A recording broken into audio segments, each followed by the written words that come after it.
Mercredi, pas d'entraînement à Bondouf, mais au centre sportif d'Atis-Mons à Orly. Pendant que les internationales se préparent à Clairefontaine, à Juvisy, on retrouve un groupe réduit. Au niveau du contenu des entraînements, ça change pas.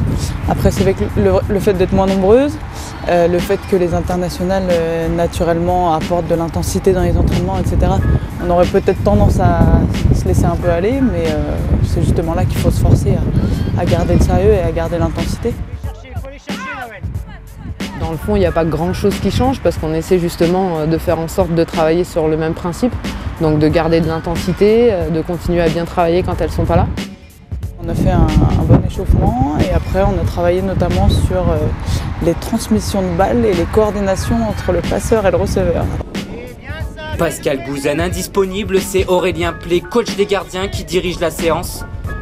Après 3 victoires consécutives, le groupe est en confiance. Les filles ont envie de progresser, ont envie d'aller chercher justement cette 2e place qualificative pour la Ligue des Champions et on les sent toutes très motivées pour atteindre cet objectif.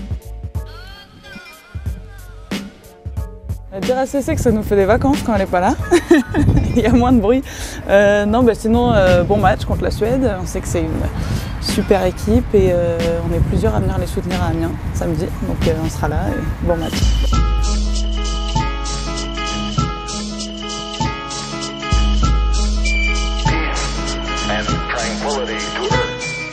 Vendredi, Clairefontaine, séance légère à la veille du match amical face à la Suède.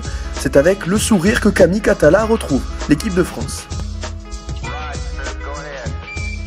Ouais, forcément, c'est vrai qu'il y a des bons résultats avec Juvisy, du coup ça impulse une dynamique positive et derrière, quand on arrive en équipe de France, on est hyper positive. Moi en plus, j'étais pas là au dernier stage, donc contente d'être appelée, contente de retrouver le groupe, de pouvoir m'exprimer à nouveau ici et puis tout va bien. Malgré la distance, les internationales gardent contact avec les coéquipières restées à Juvisy. Et puis nous on prend des nouvelles du groupe, ça va, vous n'avez pas trop fait de physique, le préparateur vous a pas trop tué. Celles qui ne sont pas sélectionnées, j'en ai quelques-unes, savoir si la semaine d'entraînement s'est bien passée. Voilà, même si on a tendance à me reprocher que je réponds rarement aux textos, j'essaye de me forcer. Je suis feignante du texto en fait. À Amiens, l'équipe de France retrouve la Suède, demi-finaliste du dernier Euro, un test en vue des matchs de qualification pour la Coupe du Monde. Très bonne semaine, on a bien préparé le match, plus qu'à voir demain.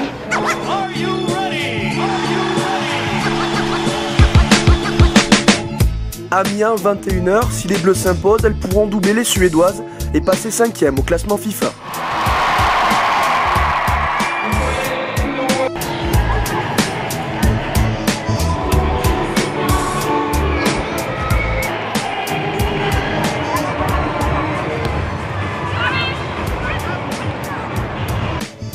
Victoire nette 3-0, un doublé de Louisa Nessib et une ouverture du score rapide de Gaëtan Tiné.